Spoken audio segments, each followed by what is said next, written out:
বলবে ভবিষ্যৎবাণী করে দিল নিউক্লিয়ার যুদ্ধ হবেই তো বলি নাই, বলেছি হওয়ার মুখোমুখি অবস্থা দাঁড়িয়ে আছে। যে কোনো মিলিটারি অ্যাফেয়ার্স যারা পড়াশোনা করে, ভালো মানের পলিটিশিয়ান যারা ইন্টেলেক্ট রাখেন মাথার মধ্যে, শিক্ষিত সমাজ এবং মিলিটারি অ্যাফেয়ার্স যারা বোঝেন, তাদেরকে জিজ্ঞাসা করে দেখি যে আবু তো আদনান ভাই একটা লেকচারে বলেছিল যে সারা ওয়ার্ল্ড নাকি নিউক্লিয়ার যুদ্ধের দ্বারপ্রান্তে দাঁড়িয়ে আছে, কথাটা কতটুকু সত্য? তারা অ্যান্সার দিবে ইনশাল্লাহ। দেখেন, এই শিক্ষিত সমাজ অ্যান্সার দিবে ইনশাল্লাহ। তাকে জিজ্ঞেস করতে যায় না যে বিষয়ে কোনো জ্ঞানী রাখে না। আমার কথা কি বুঝতে পারছেন? যারা এই সেক্টরে পণ্ডিত তাদেরকে জিজ্ঞাসা করেন, তারা বলবে যে হ্যাঁ, এটা মুখোমুখি দাঁড়িয়ে আছে, যে কোনো সময় হতে পারে। আমরা নিউক্লিয়ার যুদ্ধ হবে কিনা তা তো আর আমরা কোরআন সুন্নাহয় পাইনি। এতটুকু পেয়েছি, মালহামা হবে। কি হবে? মালহামা মানে মহাযুদ্ধ। এটা বিভিন্ন কান্ট্রির মধ্যে জড়িয়ে পড়তে পারে, আল্লাহু আ'লাম বিসসাওয়াব। এতটুকু জেনেছি, ইরাকের ইউফ্রেটিস নদীর সোনার পাহাড়কে কেন্দ্র করে বিশাল যুদ্ধ হবে, এটা জেনেছি, হাদিসে আছে। শুধু তাই নয়, নবী সাল্লাল্লাহু আলাইহি ওয়াসাল্লাম বলেছেন প্রতি 100 জনের মধ্যে, প্রতি 100 জনের মধ্যে 99 জন মানুষ ওই যুদ্ধে মারা যাবে। যারা যুদ্ধে অংশ নিবে তাদের কথা বলা হচ্ছে। মুসলিমদেরকে বলা হচ্ছে তোমরা ওই সম্পদে হাতও দিবে না। ওই সম্পদ নেওয়া তো দূরের কথা, ওখানে হাতও দিতে যেও। আমার কথা কি বুঝতে পারছেন? তো দেখছেন বিশ্ব এগিয়ে যাচ্ছে, কিন্তু আমরা বলছি যে একটা নিউক্লিয়ার ওয়ারের দিকে এগিয়ে যাচ্ছে। দেখছেন ইকোনমিক্যালি আমরা খুব সমৃদ্ধ হচ্ছি, সারা বিশ্ব, তাই না? কিন্তু বিশ্বের অনেক দেশ, বিশ্বের অনেক কান্ট্রি ইকোনমিক্যালি এখন একটা দুরবস্থার সম্মুখীন হয়ে আছে। এটা রিয়েলিটি আর ভিজুয়াল ওয়ার্ল্ড এক জিনিস নয়। আপনি দেখছেন মেয়েরা খুব এগিয়ে যাচ্ছে, একদম ওই যে স্টেজে উঠে নাচানাচি করছে, অধিকার আন্দোলন এভরিথিং, তাই না? কিন্তু বাস্তবতা কি জানেন? বাস্তবতা হচ্ছে আমাদের মা বোনরা বেপর্দা হচ্ছে দিন দিন বেশি, এবং তারা এগিয়ে যাচ্ছে জাহান্নামের দিকে। নবীজি বলেছেন এই কথাই, শেষ জামানায় এক শ্রেণীর নারী বের হবে, নিসাউন, মহিলা, ক্যাসিয়াতুন, যারা কাপড় পরে থাকবে, আরিয়াতুন, তারপরেও নগ্ন হবে, কাপড় পরেও নগ্ন থাকবে, এবং তারা অন্যকে আকৃষ্ট করবে, যে সিডিউস করবে, এবং অন্যের দিকেও আকৃষ্ট হবে, মানে নিজেও সিডিউস হবে। তো এই শ্রেণীর মেয়েরা কি এখন বের হয়নি? একটা বড় সাইন বলেছেন নবী সাল্লাল্লাহু আলাইহি ওয়াসাল্লাম লাস্ট ডে বা কিয়ামতের, সেটা হলো যে সমাজের সবচেয়ে নিম্ন শ্রেণীর মানুষ, মানে যাদের পরনে কাপড় ছিল না এবং পায়ে স্যান্ডেল ছিল না, বড় লোকদের কথা বলা হচ্ছে না এই হাদিসের মধ্যে। এখানে বলা হচ্ছে যে আনতারাল হুফাতাল উরাতাল আলাতা রিয়া'আশ শাই ইয়াতাতাওয়ালুনা ফিল বুনিয়ান। এখানে এমন মানুষের কথা বলা হচ্ছে যারা নগ্ন পদের, খালি পায়ের, স্যান্ডেল কেনার টাকা নাই, খালি গায়ের মানে কাপড় কেনার টাকা নাই, এবং রাখাল শ্রেণীর মানুষ। তারা কি করবে? ইয়াতাতাওয়ালুনা ফিল বুনিয়ান, উঁচু উঁচু কনস্ট্রাকটিভ বিল্ডিংস নির্মাণের প্রতিযোগিতা করবে। হয়েছে কি হয়নি? কিভাবে সম্ভব হলো? রিবা, সুদের মধ্য দিয়ে, এবং করাপশন, অন্যের সম্পদ আত্মসাতের মধ্য দিয়ে। হয়েছে কি হয় নাই? আর কোন নিদর্শনের জন্য অপেক্ষা করছে? একটা একটা করে বলতে গেলে সারা রাত চলে যাবে। মূল কথা হচ্ছে ফিতনাময় পরিবেশের মধ্যে, যেখানে এরকম দাজ্জালীয় সবকিছু দেখা যায়, আপনার বাইরের চোখ দিয়ে না দেখে ভিতরের চোখ দিয়ে বুঝতে হবে, তখন দেখবেন এখানে বাস্তবতা এবং ভিজুয়াল ওয়ার্ল্ডের মধ্যে আকাশ পাতাল পার্থক্য আছে। আপনি দেখছেন হ্যাঁ মেয়েরা এগিয়ে যাচ্ছে, আমরা বলছি বাস্তবতা হচ্ছে মেয়েরা জাহান্নামের দিকে যাচ্ছে এগিয়ে। আপনি দেখছেন যে হ্যাঁ খুব সুন্দর ইকোনমিক প্রোগ্রেস, আদতে কি হচ্ছে? আদতে পুরো ইকোনমিক স্যাংশনের মধ্যে আমরা পড়েছি, অবস্থা খারাপ। আপনি দেখছেন সারা ওয়ার্ল্ড খুব এগিয়ে, মঙ্গলে, চাঁদে কি একটা অবস্থা, কিন্তু আদতে কি হচ্ছে? পুরো কিয়ামতের দিকে বিশ্ব এগিয়ে যাচ্ছে। দেখছেন মুসলিম উম্মাহ খুবই নারে তাকবীর, আল্লাহু আকবার, একদম, তাই না আমাদের অবস্থা? কিন্তু বাস্তবতা কি? বাস্তবতা হচ্ছে পুরো বিশ্ব জুড়ে মুসলিমদের এখন একটা অধঃপতনের সময় চলছে, প্রতিটা সেক্টরে। এটা সেই যুগ না যেটাতে ওমর রাদিয়াল্লাহু আনহুর যুগে আমরা বসে পুরো বিশ্ব শাসন করতাম, সেটা কি এই যুগ? এই যুগ নয়। বরং নবীজি বলেন বাদাআল ইসলামু গরীবান ওয়া সায়াউদু কামা বাদা। ইসলাম শুরু হয়েছিল অপরিচিতভাবে, গরীবভাবে, ওয়া সায়াউদু কামা বাদা, এবং আবার শীঘ্রই সেই অপরিচিত জায়গায় ফিরে আসবে।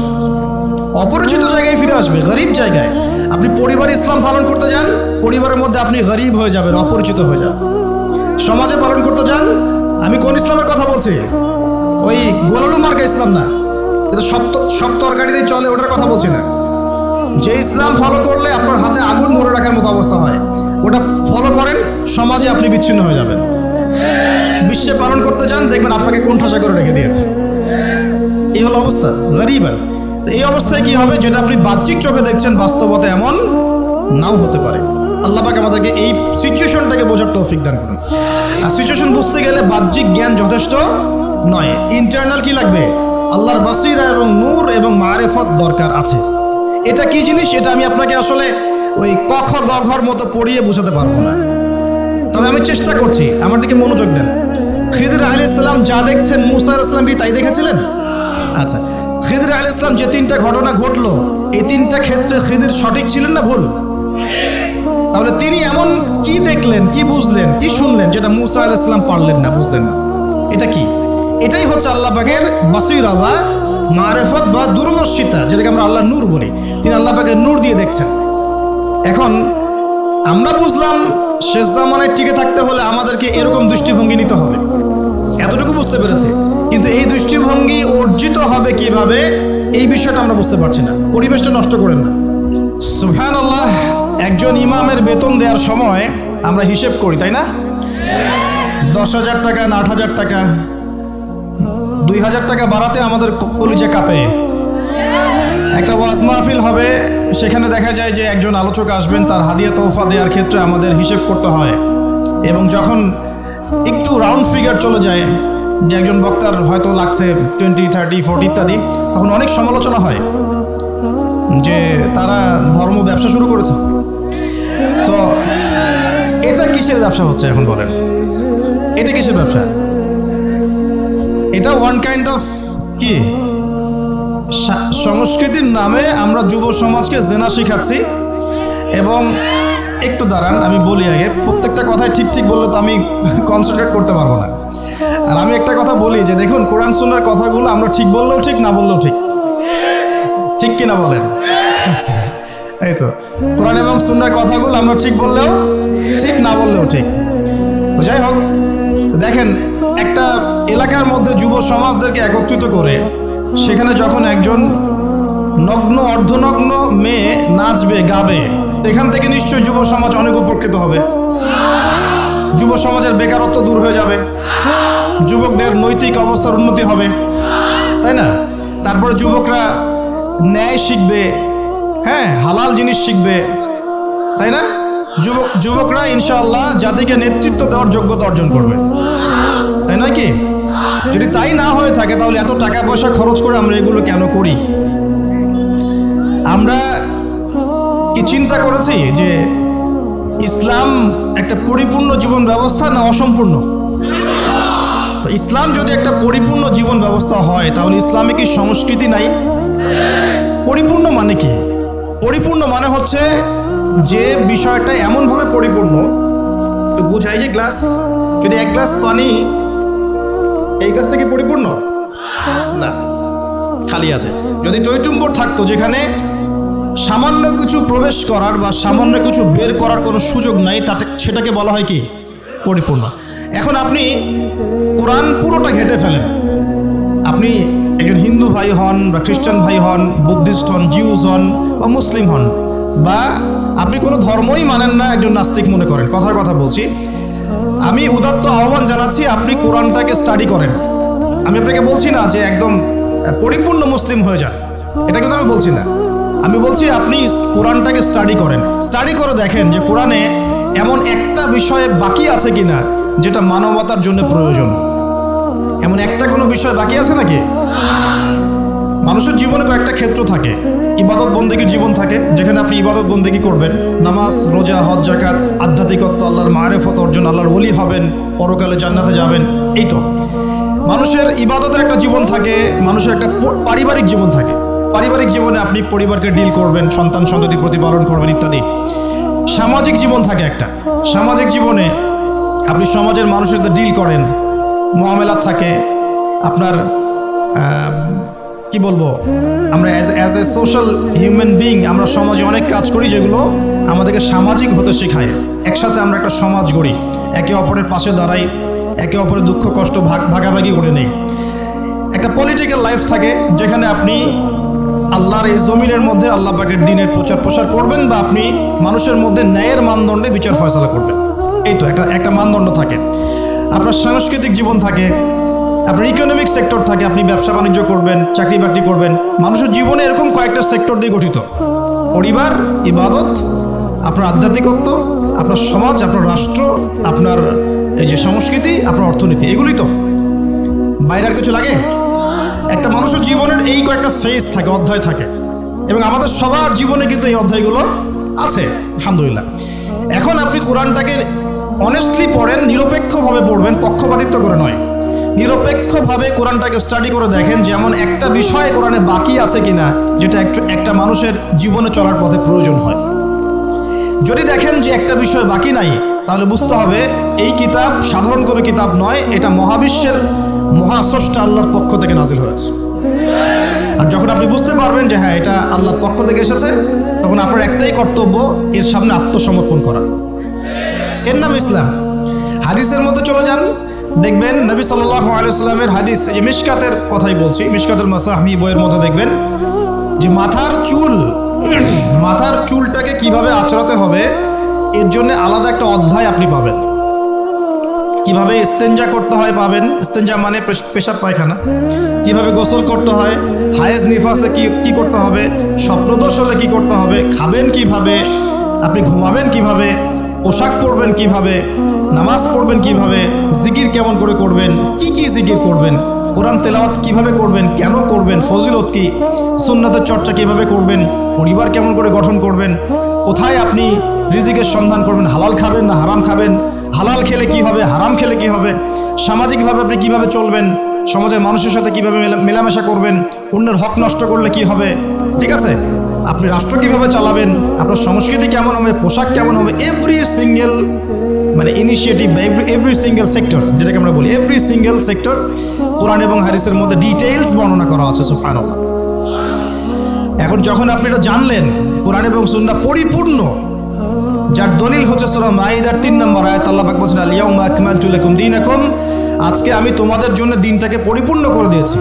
ওয়া আতমামতু আলাইকুম নি'মাতি, তোমাদের উপর আমার নিয়ামতকে পূর্ণতা দিয়েছি। ওয়া রাদিতু লাকুমুল ইসলামা দীনান, এবং তোমাদের জন্য দিন ইসলামকে মনোনীত করে আমি আল্লাহ সন্তুষ্ট হয়ে গেছি। বলেন সুবহানাল্লাহ। আর এই আয়াতটা নাজিল হয়েছে বিদায় হজের ভাষণের সময়। বিদায় হজ কখন হয়েছে? 23 বছর পর, যখন নবী সাল্লাল্লাহু আলাইহি ওয়াসাল্লাম দীর্ঘ 23 বছর দাওয়াতি কাজের মধ্য দিয়ে দিনটাকে পরিপূর্ণতা প্রদর্শন করেছেন, প্রতিষ্ঠা করেছেন, তারপর এই আয়াত নাজিল হয়েছে। এখন ইসলামে কি সাংস্কৃতিক হেদায়েত নাই? আছে।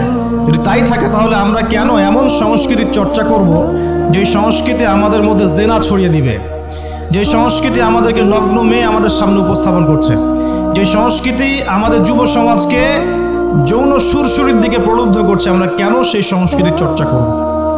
আমাদের কাছে কি ইসলামিক সংস্কৃতি নাই? একটু ঠান্ডা মাথায় ভাবেন, সংস্কৃতির কি প্রয়োজন আছে? আপনার কৃষ্টি এবং কালচার মনন, আমরা বলি মন আর মনন, এটা বিশ্বের বুকে আপনি পরিস্ফুটন ঘটাবেন, গোলাপের মতো ফুটে উঠবে মনন। আমাদের কি দাড়ির সুন্নত নাই? আমাদের টাকনুর উপরে কাপড় পরার সুন্নত নাই?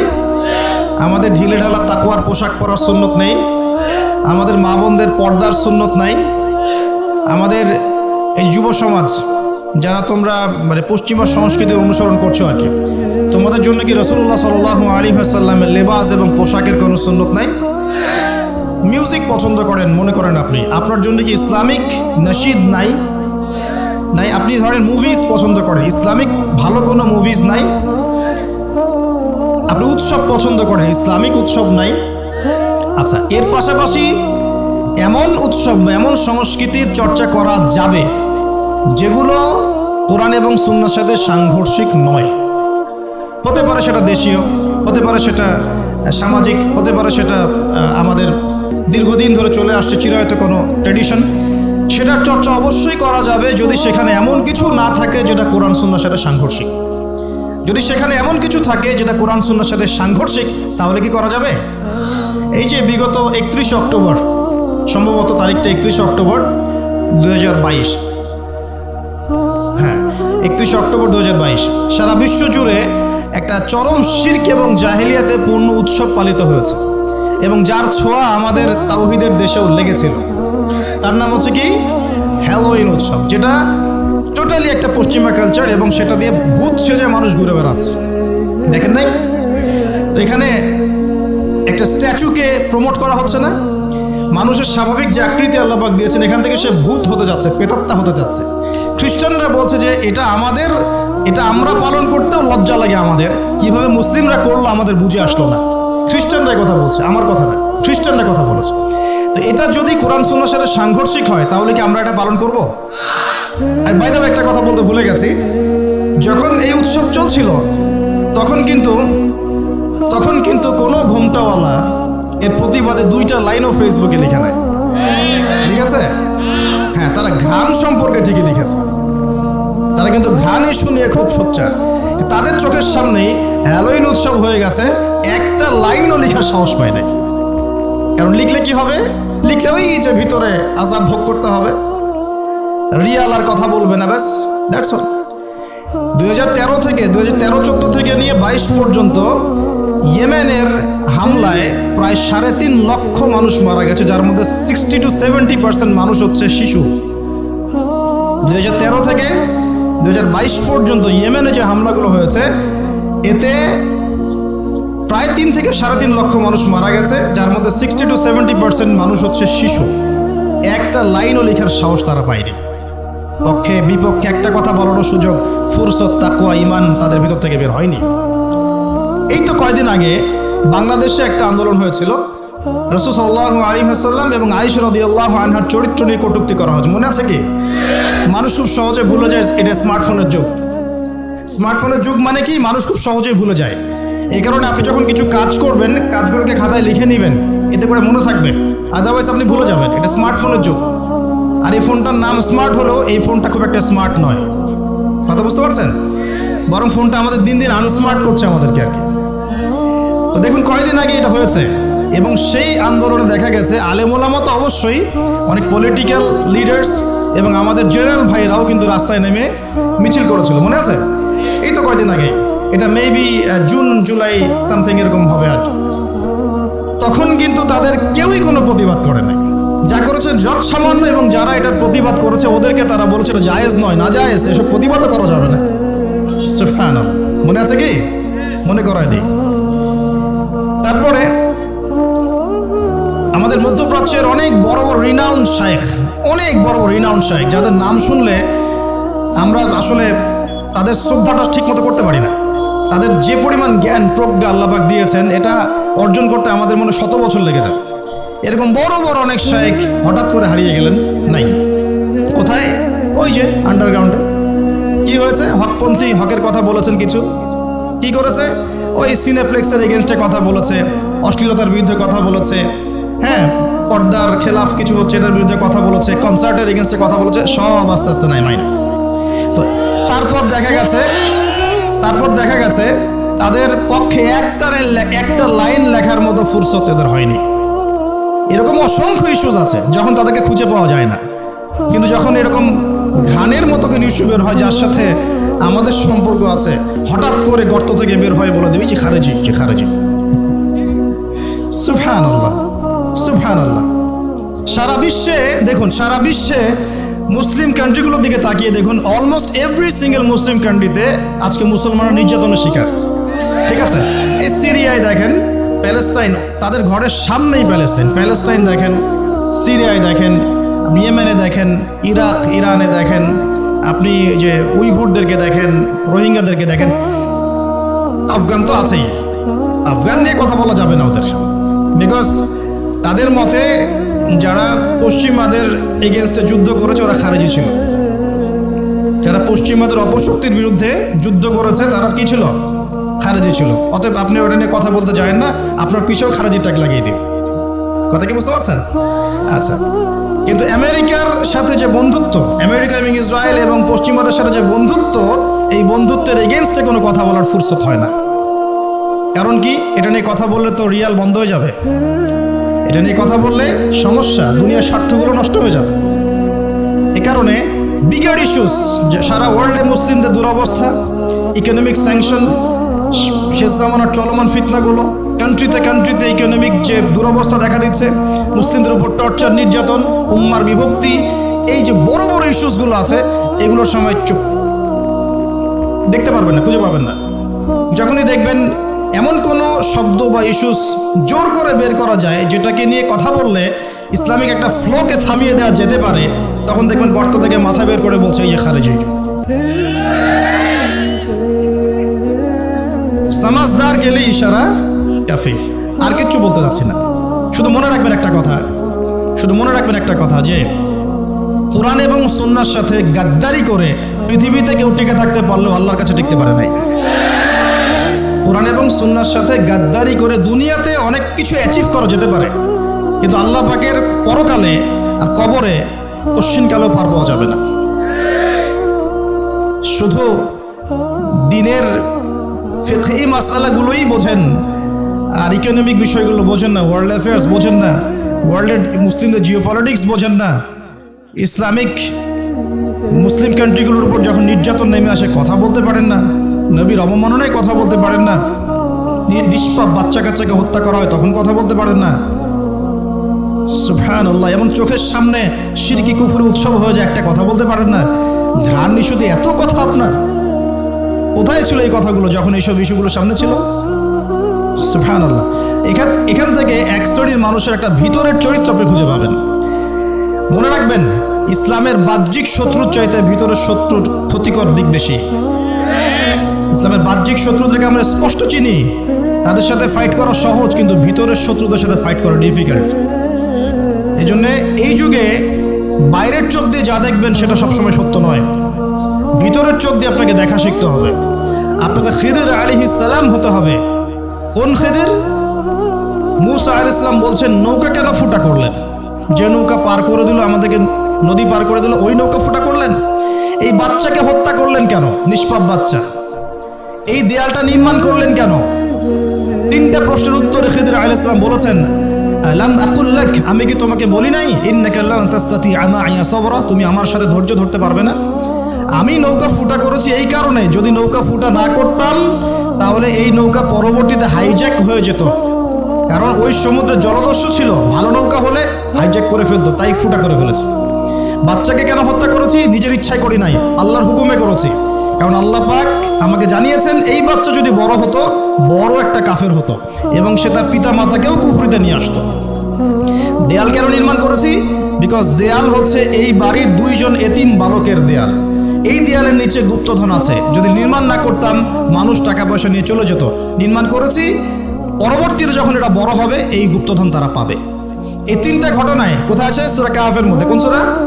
সূরা কাহফ। ওই সূরা যে সূরা আপনাকে দাজ্জালের ফিতনা থেকে বাঁচাবে, সূরা কাহফের মধ্যে ঘটনা আছে।